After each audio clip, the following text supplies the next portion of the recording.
enjoyable and easier. Chris Sortwell from the Connecticut chapter of the Alzheimer's Association is joining us now with some really helpful tips. Chris, thanks for being with us. Oh, not a problem. Thank you for having us. So first off, Chris, what are some things we need to think about and keep in mind if we have someone in our lives with dementia coming over and spending time with us this holiday season? Well, it's going to be a really difficult time, but that doesn't mean that it can't be memorable. You might have to adjust your expectations. So some of the things that you used to do in the past, maybe those are going to look a little bit different, but you can create new experiences, new memories, and it can still be special. You're just going to have to kind of adjust a little bit to meet the needs of your loved one.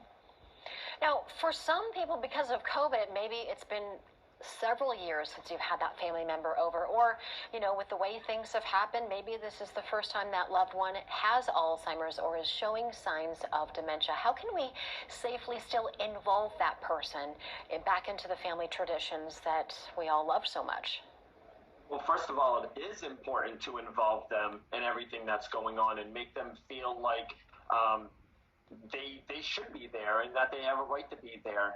And so you want to adjust some of the things that are going on in the house. You want to reduce distractions. So maybe the blinking lights on the tree this year are not the way to go. They can be overstimulating. Maybe you want to reduce the number of people that are actually going to be attending any get-togethers. And you also might have to adjust when you're having those get-togethers. We know that individuals with this disease, they often get a little bit more tired in the evening. So we try to encourage people to have the get-togethers maybe in the morning, the afternoon, or maybe even break up the gathering so there's less people and there's less distractions and they won't be so overwhelmed. Now, you have suggested that we be flexible. So what do you mean by that? Should we still be able to make plans or no? Or should no, we absolutely. Do it? Yeah, no, absolutely. You can still create plans and set those all up. And again, you want to make sure that you're incorporating the individual into anything that's going on. So for instance, maybe have them set the table with the forks, the napkins, the cups, and it might not be perfect. It might not be what you're looking for, and you might have to go back and adjust, but at least you're letting them be a part of it, okay? And also, maybe have them hold the box of decorations or tell them that they're in charge of something. Make them feel empowered. Give them that opportunity to feel empowered. Yeah, that's a great point because that is so important. You still have to feel valued, still have to feel like you have an important purpose in the family, right? Absolutely. And how should we update other family members who are maybe not familiar with dealing with a family member with dementia at all? Absolutely. So communication. That's the number one thing we always talk about is communication, communication. You want to reach out to family members and let them know what's going on. Let them know what they might see when they visit.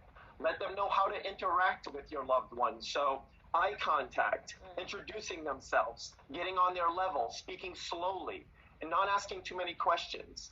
And just keep an eye on your loved one. So if they start to get overwhelmed, make sure that they have a safe zone, somewhere that they can escape to where there's nobody else, so they can rest if they want to lay down, if they want to cry, whatever it might be.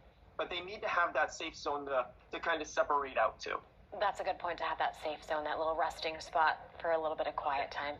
Chris, thanks so much. We really appreciate it. Oh, not a problem. And if any caregivers or anybody out there dealing with this disease ever have any questions, you can contact our 24/7 helpline at 1-800-272-3900. And thank you again. Oh, great. Thanks so much. Yeah. Chris, we want all of our loved ones to feel relaxed and to enjoy the holidays with the rest of us. Absolutely. Thanks again. We appreciate it. And there is